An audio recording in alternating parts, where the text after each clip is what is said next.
I was born when my parents were both 19, and my only other brother, let's call him Josh, was born when they were 42. They divorced shortly after Josh was introduced to the world. He was 4 months old at the time. And they both wanted nothing to do with the child. At the time, I was 23 and I was living alone with my then girlfriend who was 21, now my wife. And I'd done my best to convince at least one of them to take care of young Josh for his sake and the family's sake. But they refused adamantly and said that I should be taking custody of him instead.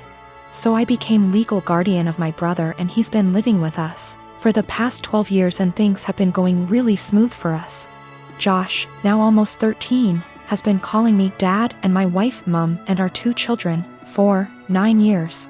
His siblings and he has absolutely no idea about his real parents, and to be honest, I let all of that slide. He has no idea that I'm really his blood brother and not his father, and I'm starting to feel guilty and a little weird.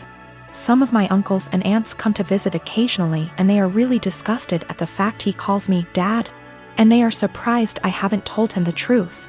They constantly messaged me, talked to me in private, and I cannot chat to them without this one particular topic rising up, badgering me to let him know already, but I refused. I discussed this with my wife and she thought it would be wrong to tell him the truth because none of my parents wanted to take care of him, and I'm the only person in the world who gave him the father figure everyone deserves. I feel that he has the right to know what he is to me and what I truly am to him. But he's suffered enough already and I just want things to continue how it is. I had been with Carrie for 10 years, best friends since we met at the age of 12 in high school. We had tons of amazing memories. We've traveled to several countries together and made long-term work for 3 years while separated due to studies. Last Thursday I proposed to her in St. Lucia, not in front of anyone mind you, I wanted it to just be private. She didn't say anything and I was thinking, oh shit, did I say or do something wrong? She started crying and said she had something to explain to me. She didn't want to marry me because she'd been sleeping with the coworker she said was just a friend for around 3 months. She said she rationalized it was just a thing that would pass, but it's continued, and she said she loves me so much. More than I'll ever understand, that I've helped her so much and she doesn't even know why she has done this. She said she loved me too much to marry me knowing she'd done what she did. She doesn't love the guy. It was just sex and she had been trying to stop the affair, but I proposed before that happened and she said she knew when I was kneeling that she couldn't marry me, not after everything I'd done for her, so she told me. I feel like my whole world has shattered. We had an awkward flight home on Friday evening and haven't spoken since. She has tried calling me but I haven't answered and I have until Monday off, so I'm just here. I've barely eaten. I feel like there's a black hole in my stomach draining everything I have mentally. I can't wrap my head around the fact that she was cheating, that she lied, that she hid it from me. My sister apparently had some words for her. I'm trying to pretend I'm okay, but I'm not. Every morning that I've woken up since last week Friday morning has just been bleak. I love her so much, but I've no intentions of getting back together. I don't think I would ever be able to trust her again, much less forgive her, for a very long time. My best friend brought a 6-pack yesterday and we drank in the evening. I cried my eyes out in the shower last night. I never cry, not even when my mom, who I was extremely close to, passed away. But I was sobbing like a child last night, and honestly I would have loved if my mom had been there to tell me it'd be okay. My sister brought over some breakfast this morning and basically made me eat because she knows I haven't really been eating lately. Zero appetite. I, 37M, have 3 girls, 8, 10, and 12. Their mother walked out on us for another man when our youngest was around 4. My ex still stays in contact, though, and pays child support. A few weeks ago while doing laundry, I saw red spots on my oldest's underwear. I asked her if she knew about it, and she cried and told me she tried to call her mom, but my ex didn't call back. She'd been stuffing toilet paper in her underwear, hoping that would work. I explained to her that periods are nothing to be ashamed of, and found some great resources online for us to review together. I took her to the store to pick out brands of feminine products she wanted to use. She picked Playtex Sport because she's a gymnast.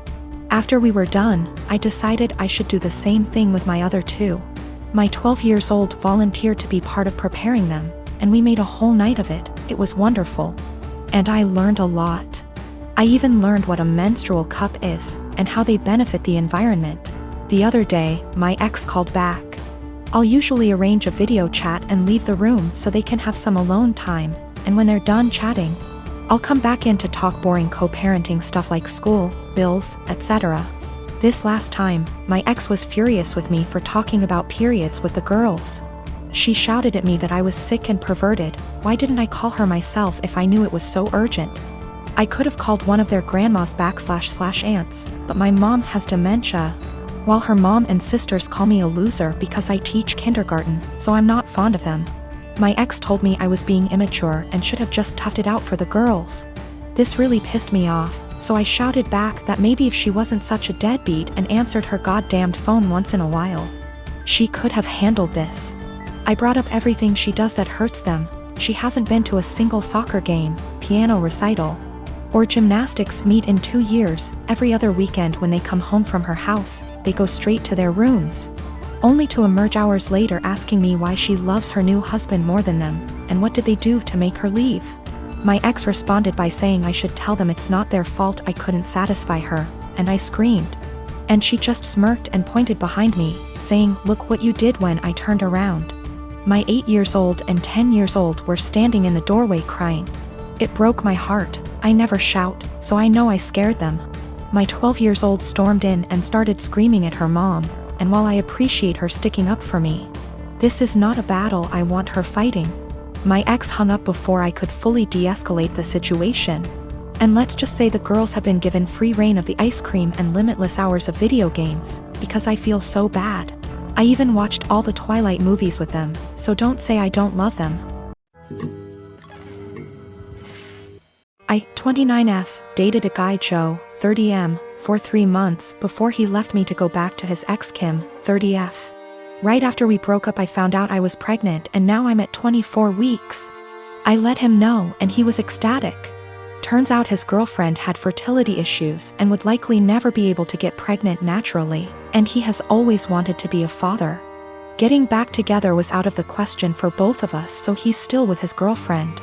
Joe was only allowed at the initial appointment because of COVID-19, and we found out I was having twins. According to Joe, when he told Kim, she had a mental breakdown about her infertility and wanted to talk to me. I met them at their house and Kim stated that she wanted to be involved in my pregnancy because she would eventually be the children's stepmother. She started telling me that I needed to do a home birth, that I needed to formula feed so that they could have the babies half of the week, that she wanted 1 boy and 1 girl, and that she wanted the kid to call her mama since they would be calling me mommy. I shut her down and said I would make the best choices for my children and my body and left. Kim continued to be overbearing and texting me every day about my eating habits, exercise habits, and ing about how her job wouldn't let her take maternity leave. At the virtual genetics counseling appointment, she attended instead of Joe and took over the whole meeting trying to talk about her family history, which wasn't relevant. When it came time for my 20-week level 2 scan, they allowed me 1 guest and Joe suggested I take Kim instead of him, which I refused to do. Joe did end up coming and he found out the gender because I wanted to keep it a surprise for me so we could throw a gender reveal party. I put a pregnancy announcement on my social media and then she put up an announcement saying they were expecting twins, the non-traditional way, and how blessed she was. I was irritated but I kept my mouth shut. Then she threw a gender reveal party and posted it on social media. I wasn't even invited. She also announced that she's having a baby shower. I commented on her posts and told her to stop treating me like a surrogate, that the kids weren't hers, and that Joe didn't have any claim or custody of the kids until they are born. I then called Joe and reiterated all of this and stated that I would not be seeing either of them until we went to family court, and that my mother would be my birthing partner. He and Kim and some of her friends and family are saying I'm an asshole, and her mother even called and insisted I give her one of my babies. Like, this is the Parent Trap? I'm definitely getting a lawyer ASAP. Y'all have scared the shit out of me, but I'm happy you did. We used condoms because I do not react well to hormonal birth control, and I had to wait to get a non-hormonal IUD because of other medical issues. The Thursday I posted this, I went to the police and they stated that there was nothing they could do because a crime hadn't been committed. In my state, orders of protection are criminal or family, so I was able to get one against Joe.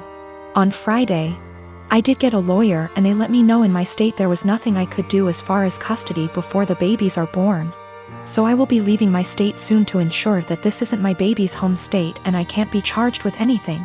Kim came to my job, damaged my car, and broke a bunch of office windows. I work with kids, so she was arrested for not just the criminal damage and trespassing but also child endangerment, so hopefully, that works in my favor. Also, if Joe did it on purpose, I don't think Kim knew. Because she was screaming at me about how I stole her life and everything I had was supposed to be hers. I have orders of protection against both Kim and Joe.